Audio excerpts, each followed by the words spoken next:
Welcome to Next Economy Now. The goal of this podcast series is to highlight the leaders who are taking a regenerative, bioregional, equitable, democratic, racially just, and whole systems approach to creating the new economy. I'm Ryan Honeyman, a partner at Lift Economy. My guest today is Marjorie Kelly. Marjorie is a thought leader in next-generation enterprise design, employee ownership, impact investing, and the building of a community-rooted democratic economy. She's a distinguished senior fellow at the Democracy Collaborative, a nonprofit working to catalyze the creation of a democratic economy. Kelly's the author of 4 books, the most recent of which is Wealth Supremacy: How the Extractive Economy and the Biased Rules of Capitalism Drive Today's Crises, published last year in 2023. Her other books, which are all excellent, I encourage folks to read, include The Divine Right of Capital in 2001, Owning Our Future in 2012, and The Making of a Democratic Economy in 2019. At the Democracy Collaborative, Kelly's work has focused on advancing employee ownership. For example, working with her team to design and help launch the Fund for Employee Ownership at the Evergreen Cooperatives in Cleveland. Her team has also led research in next-generation private enterprise, studying and convening 50-plus companies that are employee-owned B corporations, delivering superior social and environmental impacts. She's convened leaders building a next system of capital, helping community foundations do place-based investing, and led the Learning Action Lab for community wealth building, helping Native American organizations build wealth in Indigenous communities. Marjorie, welcome to the show. Yeah, thanks for having me. Quite an amazing list of accomplishments there, and that's not even the whole bio. So thanks so much for joining us, and thanks for everything you do. You know, I've had such good luck to be involved in the wonderful projects I've been involved in. I'm summarizing, what have I learned? What can we all learn from these many, many visionaries? And that's what I'm talking about in Wealth Supremacy. Awesome. Well, maybe before we jump in, folks who don't know much about your background and how you first got interested in the work today, you just tell us, how did you come to doing what you're doing now? Yeah, it really started back in my 30s. I was working at a publishing company in charge of new projects, and I started to see some interesting stuff happening in business and investing. And this didn't seem like my father's business world. I mean, there was divest from South Africa. They were teaching ethics in business schools. And I thought, something's happening here. I'd love to see more of this happen. I'd like to kind of put myself in the middle of it as a journalist. So I left my job. I stepped off a cliff, and I launched Business Ethics magazine, which was about socially responsible business and investing. And I published that for 20 years. And it really did put me in the middle. As you know, as a journalist, it's your job to sort of be in the middle of what's happening. And over time, I became discouraged. I thought that good business people, good investors could change the world. And I saw over and over again how social mission was driven out when big capital got involved, when companies were acquired, when they went public. Invariably, they reverted to the norm, which is maximum gains for capital. So I left there. I sold the magazine, and I moved to TELUS Institute in Boston, and I did some consulting there. And we talked about, well, how else would you design corporations if not for maximum profit? And we convened a number of people on that. And then after a number of years, I joined the Democracy Collaborative. Really, I had come to see that ownership, really the foundational control and ownership is where the power lies. And that's what needs to be redesigned. So I've been at the Collaborative now for over a decade, Ryan, and I've been involved in these incredible projects, visionary people, in doing impact investing and economic development and next generation enterprise. And yet we're not moving the needle. And so, in fact, things are worse rather than better. Over my career of more than 30 years, I've seen companies become more rapacious. I've seen, companies that I once give business ethics awards to would do, I think it's called an inversion, where you pretend that you're headquartered in Ireland or somewhere so as to evade taxes, and demanding tax cuts just to stay in a community where you've been for 100 years, doing massive layoffs. So these things that used to be frowned upon and kind of taboo suddenly became the norm. And I wanted to know why. And, again, it's about capital. Capital becomes more and more rapacious over time because the bigger the sphere of financial assets gets, the more extractive it needs to become in order to get bigger still. And so it was this large aggregate phenomenon happening that I didn't see people talking about. And I wanted to talk about it in this book. In a nutshell, let me say one thing, Ryan, and that is because I know your listeners are trying to build the next economy, trying to work for the positive. And I've done that my entire career. It's not enough to build the positive. It's not. They're tearing down what we build faster than we build it. And they're doing something else much, much, much faster than what we're doing. So we need to turn and discredit and delegitimize the extractive system. And until we do that, it's going to devour everything that we build. And so that kind of brings us to the idea of wealth supremacy. So could you talk about that and maybe a little bit about how you came to write the book? Yes, I think it's really important to name phenomenon so that we can begin to talk about it. We have phrases like greed and corporate power and inequality, and we point to those as the problem, or even climate change. But none of those really get to the root dysfunction of the capital centric system. And that root dysfunction is what I have termed wealth supremacy. And it's a deliberate echo of white supremacy. It's a form of bias, and it tends to be invisible and unconscious, as bias is, until we name it and recognize it and call it out. Because until we do, it's considered normal. It's considered normal that only capital, only wealthy people have a vote inside corporations. Workers are not members of the corporation. That's capital bias. A worker can work somewhere for 40 years, making the products, they're running the company, they're outsiders. A hedge fund holding shares for 15 minutes, they're insiders. They have a vote.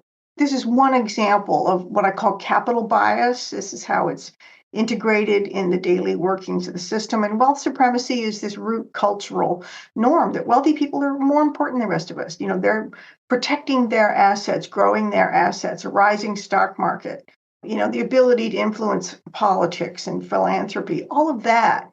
That's all wealth privilege. And we just accept it as normal.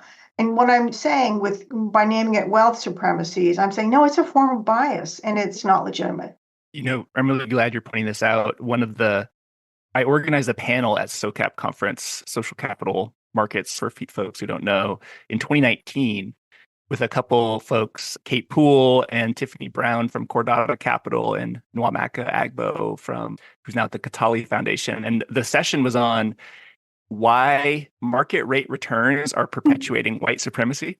Mm-hmm. And so the idea was, even at this social investment conference where we're talking about how do we invest in women and people of color, most of the investors there still wanted quote unquote market rate returns in addition to their impact. And it seems like that's what you're pointing at.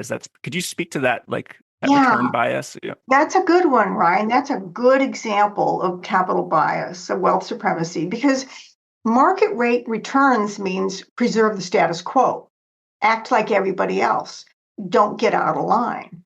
If men hold all the power and women are, confined to the home, well, don't rock the boat, keep the status quo. That's bias. That's bias. And so, I saw a survey that 2/3 of even impact investors, who are the most radical investors, really trying to have positive social and ecological impact, 2/3 say they want market rate returns. And so what I talk about in the book, at Democracy Collaborative, we hired 3 international economists to look at this phenomenon that is called financialization. And economists have warned about this for decades, even economists at the International Monetary Fund. This is not a fringe phenomenon, but it tends to be limited to academic circles. But what they're saying is that there's too much financial wealth in the world in too few hands. We know that there's 8 or 10 billionaires that owned about 40% of the world's wealth. And yet the systems say they're, maximizing their returns is the aim of the system, and their wealth has to grow perpetually. So when you say market rate returns, what you're saying is preserving the status quo where the wealthy are getting wealthier and wealthier and wealthier. That matters more than having a livable earth or a fair society. And we need to challenge that, Ryan. We need to challenge ourselves, those of us who are fortunate enough to have an investment portfolio. We need to ask, well, what is done on behalf of those returns? And recognize that wealth these days, because there's far too much of it, financial wealth is growing by extraction. It's throwing workers out of work, raising rents. Overseas, developing countries are struggling because they have to pay bondholders first and they can't feed their people. So this norm that capital comes first and market rate returns, which are based on this principle of maximization, that's the problem. And so if we're going to preserve the problem, we're not going to solve it. It's like saying, well, yeah, women can have some rights, but men need to still hold all the power. No, that's not how it works. Yeah. And one of the things I think many folks don't know, and maybe you could speak to this, is around like the creation of money and how that the attachment of debt to the creation of money is one of the ways that it creates the snowball effect of, wealth supremacy in many ways. Could you speak a little bit about, maybe I'll just say this, is Edgar Villanueva, I believe, wrote the foreword for your current book. Yes. Is that right? Yeah. He wrote the foreword for our last book, The Next Economy MBA. So love Edgar. He talks about money as medicine, like money is neutral. It's just energy. And I do believe that. And at the same time, there is like the creation of money creates debt, which then has to be paid back and extracted, from somewhere. And so I'm wondering if you could speak to this idea of like money and that the debt is created by it. Mm-hmm. Yeah, there are a number of ways in which financial capital receives an ongoing gain. And one is through the creation of debt. So every asset held by one person is a claim against someone or something else. When there's credit card debt, that's a claim on your checkbook. Or you hold a share of stock in a company, that's a claim on the value of the company. And in order to drive up that value, which is the bottom line, it often means laying off workers or paying workers as little as possible or turning full-time jobs into gig work or cutting benefits. There's all kinds of ways that taking money systematically shifted from labor to capital. And with debt, money is systematically shifted from, say, consumers to capital. And that's right. So even issuing debt means that it has to be paid back. And so the money grows. But even more than that, if you have modest rates of interest, I think that you don't have to get rid of debt. Let's not be black and white about this. But when capital is growing faster than GDP, which it generally is, right? The S&P last year, I think, returned, 25%? Something like that. And GDP is 2 or 3%. So where does that money come from? Where does the rest of that come from? Well, it comes from extracting from other people, from society, from the planet. And this is something that we need to start talking about. Yeah. And it seems like in society now, the way that our supply chains are so expanded and everything's so far away that it's hard for people to really understand, like, oh, I have Amazon stock and I went from $100 that I had in Amazon stock and I got $200. Like, this is great. But folks don't see what happened there. That's exactly right. Yeah. Yeah, we have this myth in our culture that investment money just falls from the sky. It's pristine, it's unblemished. The numbers go up. That's great. You always want them to go up more rather than less. And that blindness is built into the way investment returns are presented to us. And we don't have to see what's being done on behalf of that money. It doesn't fall from the sky. It's extracted. These international economists that we hire will be publishing their paper soon, this paper on financialization. And what they pointed out is that the problem is not just that wealth is unequal. We talk about that a lot. We always hear statistics about how billionaire wealth is going up and Everybody else's wealth is stagnant or falling, or they don't have any. But the more important point these economists made is that wealth is the driver of inequality. It is creating inequality because it's throwing people out of work or loading them with debt. And there's various forms. I mean, we're told that we're in a trickle down economy, right? There's the makers of wealth, and everybody else hopes that a few little drops of it will trickle down and fall on us. The reverse is true. It's a suctioning upward. That wealth is coming from suctioning and extracting from the rest of us, from society, from the planet. And this is not how we're told to talk about wealth. If I were to take this to the personal for me, I'm curious what your thoughts are on.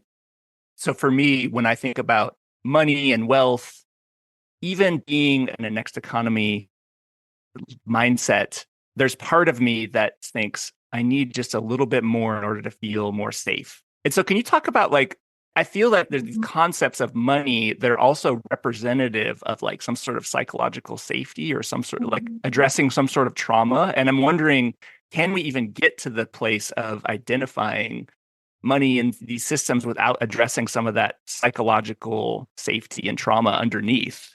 Yeah, I think you're probably right. There's a lot that's tied up in this. So I like to make an analogy to climate change, because those of us who can remember when Al Gore's movie first came out, Inconvenient Truth, I mean, he had been going around with his slideshow, putting up these arcane charts about, climate emissions are climbing and it creates a greenhouse effect and it's going to destabilize weather patterns. It was this enormous problem. It was frightening and it blew our minds.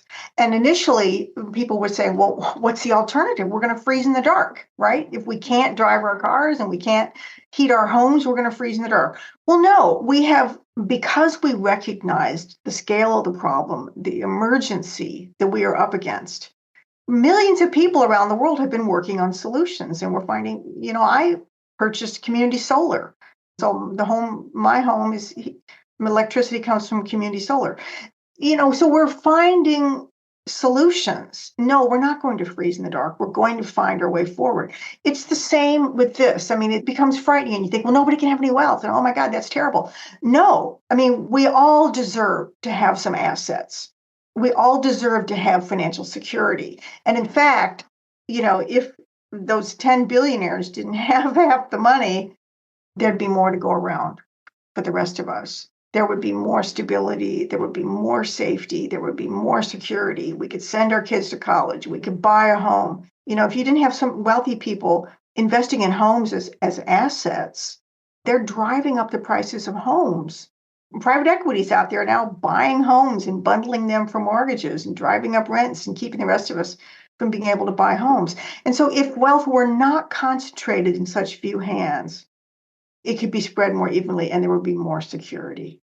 One of the things I feel sometimes cautious about and hesitant about is on the left, we often connect wealthy people or the 10 billionaires at the top as the problem. And part of me feels like there's some danger in that, even though there may be a lot of truth to it.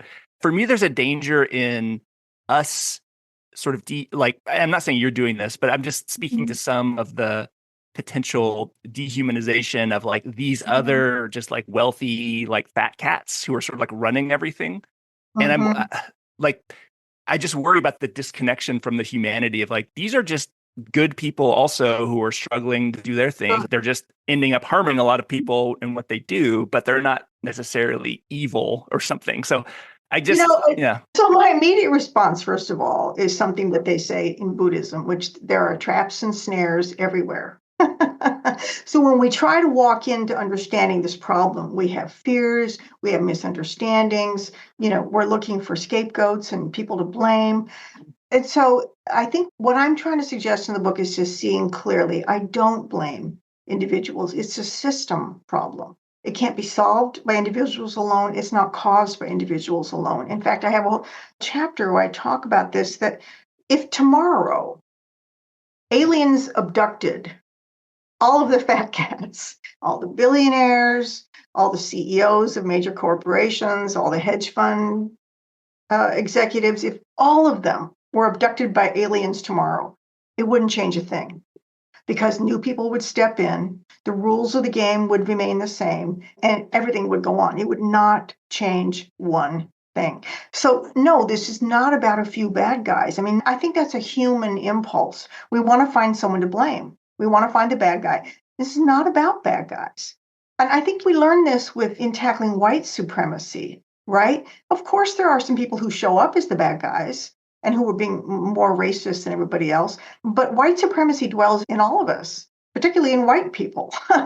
Yes. And so recognizing that it's this form of systemic bias and that changing our own minds, our own hearts is integral to the change rather than a hunt for villains. It would be so much simpler if there were just villains and if they were breaking the rules and we could capture them. But it's not that simple. It's built into the design of the system. And I talk a lot in the book of how it's on autopilot. We're in a new era of capitalism, which is financial asset capitalism. This is, when fiduciary duty says I have an obligation as a wealth manager to maximize my client's wealth. I mean, corporate governance says only capital has a seat at the table and we have to maximize gains to shareholders. So there are all these rules and norms in the system. I call them myths that hold it all in place and tell us it's normal, it's technical. It just has to be this way. And that's where the problem lies. And that's the system that we need to look at and challenge and change. So glad you used that story about removing all the sort of fat cats, because you can say the same thing about like remove all the racists, right, from our system, or remove all the explicitly racist people and you still have racism, right, for the effects of white Right. supremacy. And so that was I like that analogy. I did want to ask one question about growth. We've often heard about too much growth on planet Earth and like growth at all costs. And I talked to Vincent Stanley at Patagonia, and I asked him on one podcast, I said, what if Patagonia grew 0%? Like, could you stop growing? And he's like, you don't actually want that, even for a company that doesn't want to grow, because it stagnates. And there's like, even nature grows at, I think, a certain percent per year. Like the forest grows like 4% per year. So how do you reconcile, like, you're not advocating for we need to stop growth and like reverse grow, but like, how do you think about growth and in terms of like business growth or other things in relation to this wealth supremacy topic? Yeah, I think the main problem of growth is growth of financial assets. I mean, the system is built on this premise that no amount of wealth is ever enough. I call it the myth of maximizing. It's the core premise of the system. Even if you're Bill Gates at one point had $10 billion, which is none of us can even count that high. What did he do? He invested it. 2 decades later, he had $130 billion. That's considered normal in the system. No matter how much wealth you have, you invest it because you need more. So that is where the real growth monster lies. And it lies in our idea that investment portfolios need to go up a maximum amount forever. So let's say that we saw through that myth and said, well, that's kind of absurd, actually, and that comes before all other human values and natural values. And let's say that and this is what Kate Raworth, the economist who wrote Donut Economics, what she's saying is, no, we have to recognize that the planet has limits. There's really only one system, and that's life on Earth. That's the system, and we need to live within it, and it has boundaries, and we need to honor those boundaries. It's kind of like aging. You might think you want to, live like you're 25, but you're going to hit the boundaries of being in an aging body. We're hitting the boundaries of an overburdened planet, and we have to live within them. That's the imperative, not growing our maximum portfolios. That's a delusion that can go on forever. And so let's say that honoring planetary boundaries comes first. Let's say, and also honoring social boundaries, like no one should go hungry. People should have places to live. No one should be left out of well-being. So what if we said those came first and we built an economy for that? Well, corporations would have a new mandate to serve the public good. You still need to break even or make some money. I ran a small company 20 years. Yeah, you have to have more money coming in than going out. That's an imperative. That's nothing evil about that. So imagine if companies said, well, we have to get rid of plastics. And so we have to devise new ways of packaging. And they say we have to get rid of these toxic chemicals. And so we'd have to devise new ways of doing this and that. Business would figure it out. I often think about this. I mean, business people are brilliant. They're given a task and rewarded for achieving it. They will figure it out. And so can we have growth? Well, yeah, you can have growth of services. You can have growth of education. There's lots of things that can grow, but what can't grow is toxic pollution or, there plastics. So there are lots of things that can't grow. And so we need to get smart about it. But I think it really comes down to not so much focusing on growth, but focusing on what's the purpose of activity, which is human well-being and a livable planet.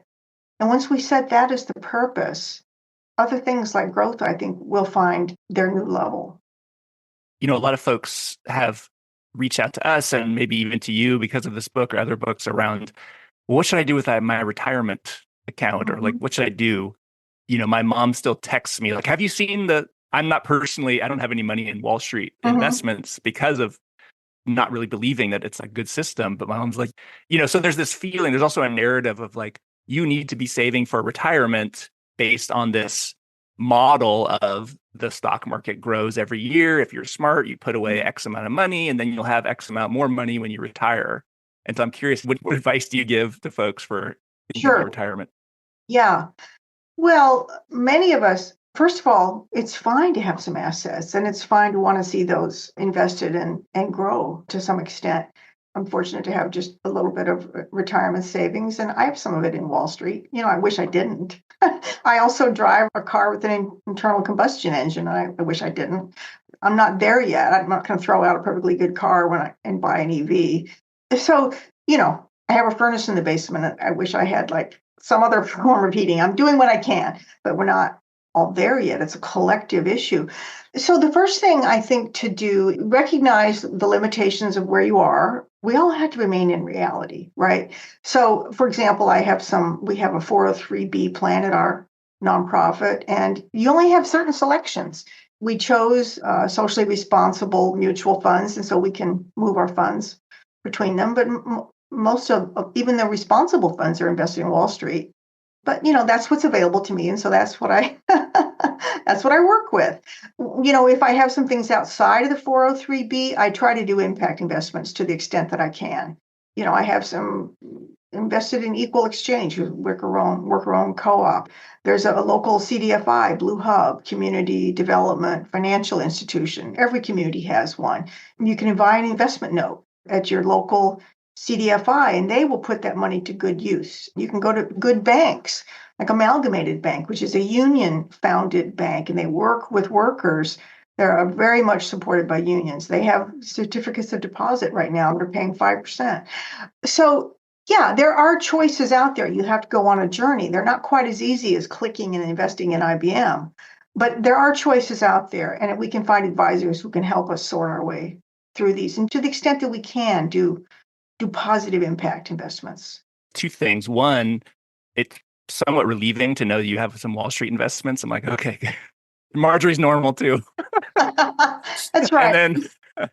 And then I will say I'd be remiss if I didn't shout out Aaron Axelrod and our team at Lift Economy with Sustainable Economies Law Center and others created the Next Egg. So thenextegg.org. And it's like a retirement sort of, what do we do with the next economy framework around retirement? So if listeners are interested, they can check that out. That's wonderful. That's really great. Yeah, thanks for that. Well, what if we turned to some of the alternative economic models, or like what are some of the solutions that you're seeing that can address this problem of wealth supremacy? Sure. Yeah. So in wealth supremacy, I really talk about system change. And the current system we have is all about, corporations are about maximizing gains to shareholders, which is 89% of shares are held by the wealthiest 10%. It's all about maximizing returns to investors. And we know that those are predominantly a wealthy few. So what would it be to have a system where capital is not at the center, but life is at the center? And where is that emerging? Because my perception as a journalist watching this space and a theorist working in this space for a couple of decades is that people instinctively know we need something different. We need houses we can afford. There's co-housing, there's community land trusts where the community owns the land and families and individuals can own the houses, which are permanently affordable because you don't have to pay for the land, and they get 99-year leases. So in the 2008 downturn, community land trusts had foreclosure rates that were about 1/5 those of ordinary mortgages. So they didn't go belly up because these were affordable homes and they stay affordable. Worker ownership, you mentioned earlier that my colleagues and I helped design and launch the fund for employee ownership at the Evergreen Cooperatives. The Evergreen Cooperatives it's a network of worker-owned firms. Our organization helped develop those a number of years ago in Cleveland, and they hire from the inner city, primarily people of color. There's a large worker-owned commercial laundry, and it's supported by anchor institutions. So these are not standalone entities, but you're starting to create a system at the local level. So you have worker ownership, you have anchors that want to support this worker-owned laundry, and Cleveland Clinic uses it as their primary laundry because they do such good work. And there's 200 jobs at this commercial laundry, and when workers do well and they have a good year, they get profit sharing at the end of the year. Some years it's been 8,000, some years it's been 11,000. That's real money when you're working at a laundry, putting sheets through machines. And this changes the lives of these families who see, oh my gosh, my dad or my mom is an owner of this business. So worker ownership, that's a good model. Public ownership is also needed. 85% of Americans now get their water from municipally or cooperatively owned water utilities. And the evidence is that there's better quality and lower rates. That's also true of publicly owned or cooperatively owned electricity, which is better service and lower rates than investor ownership. So, it's interesting, Ryan, because what I have seen and what we've seen at the Democracy Collaborative is that these, we call them democratic economy models, are superior if superior means serving human well-being and not extracting as much as you can for investors. Worker-owned firms are far less likely to lay people off, about 1/4 as much. They pay somewhat better wages, and workers come away with substantially more retirement savings, more than $100,000 per person on average. So, yeah, I guess what I would say is that there are a number of models out there. Public banks are another one. There's a growing movement for public banks. Impact investing, at its best, is, of course, a democratic economy movement. So there are lots of these siloed activities, Ryan, that are working.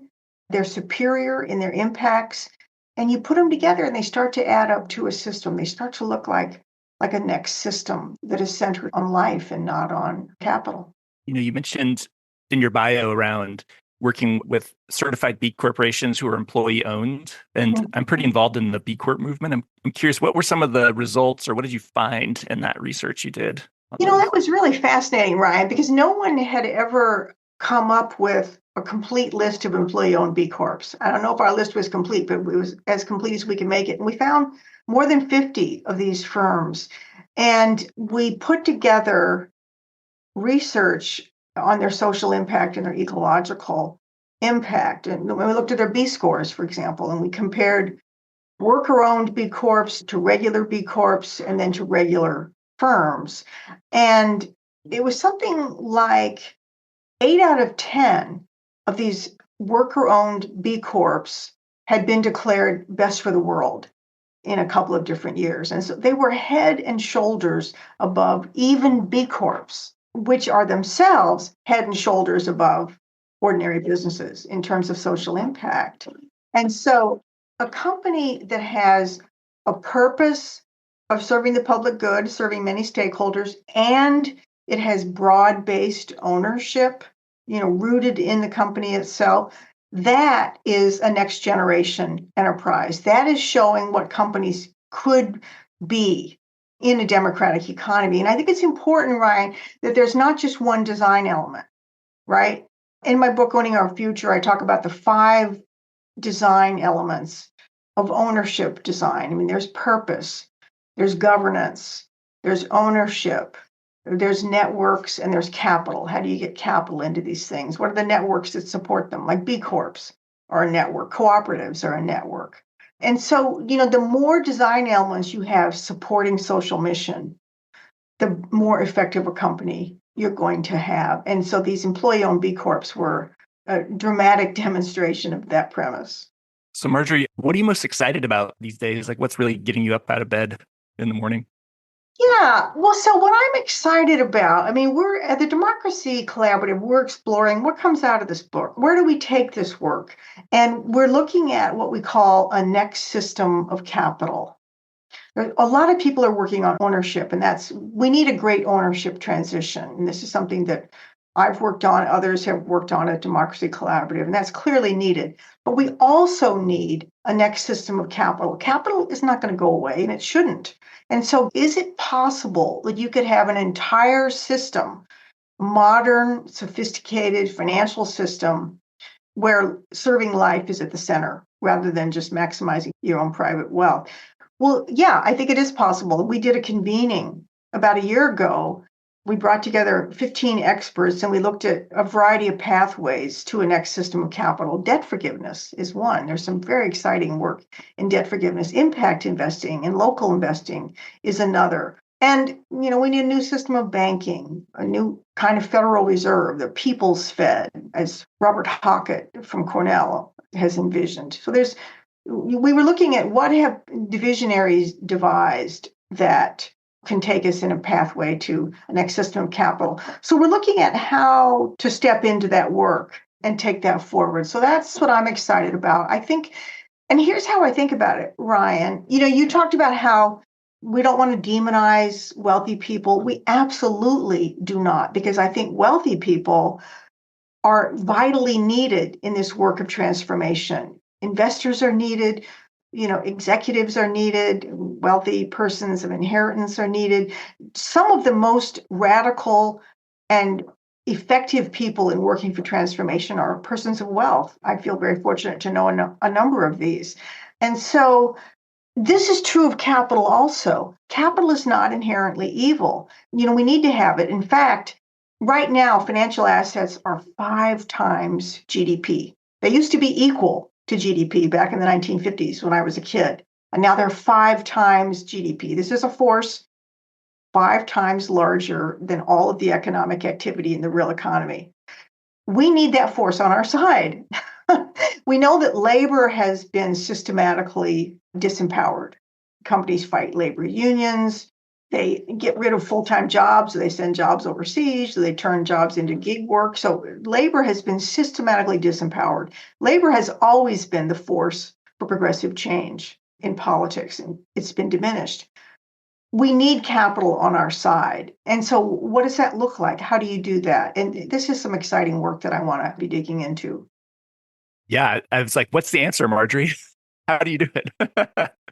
But I think Well, that's what you're doing. Yeah, that's what we're looking at. I think first of all, you need to articulate the vision and the excitement, a whole a next system of capital that aimed at serving life, that is exciting. And capital can be a liberatory force. I recently had the good fortune to make an investment in the Boston Impact Initiative. This is run by a friend of mine, Deborah Fries, and she is a person of, she has some means, and she is working with entrepreneurs of color and people who are managing funds that serve entrepreneurs of color. And so they're trying to put capital in the hands of people who don't ordinarily have access to it. We know that when people of color run companies, they're more likely to hire people of color.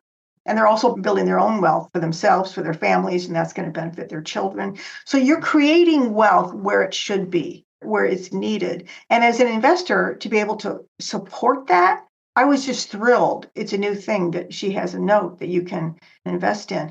So one of the things I've been sort of noodling with money managers and advisors is the idea of Subversive investing.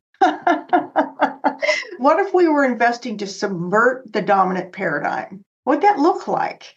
Right now, I think there's this idea that impact investing is risky, it's small, you maybe put 5% of your portfolio in it, but we're all invested in Amazon and Google and these big guys, which represent this huge swath of the market. So it's crazy. We need to turn this on its head. So what if we said whether investments are productive or speculative? When we invest in Wall Street, those are speculative investments. That money doesn't reach those firms. It's not productive investment. You're just buying stock hoping it'll go up. That's speculation. So if we could just see in our portfolio statements, well, let's see, about 80% of my portfolio is speculative and about maybe 5% is actually productive. Just as a form of seeing clearly what's happening, I think that's one thing. Then emphasizing impact investments is another, and also avoiding the really extractive forms of investment like hedge funds or private equity, which tend to be opaque and nobody knows what's going in there. Harvard is about 2/3 invested in hedge funds and private equity. I bet. You know, So places like Boston Children's Hospital are invested in like VC firms with their and endowments. and nobody really knows what's going on there. They're not required to report. It's not transparent.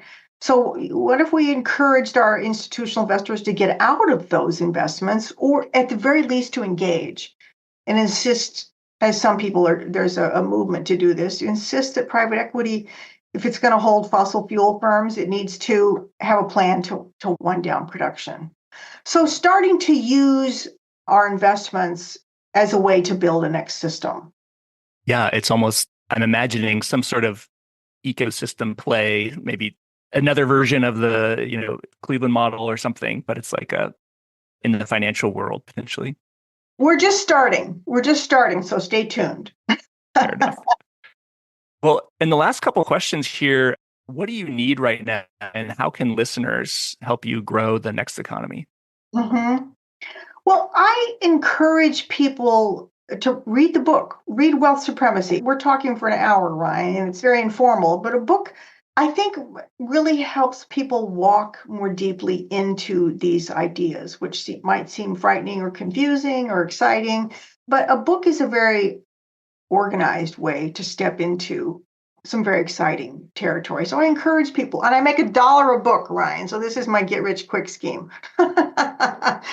In fact, we can offer a 30% discount to readers. If you go to BK Connection, that's the publisher, Bear Kohler, bkconnection.com, and put in the code FRIENDS, FRIENDS. So people watching this podcast are friends.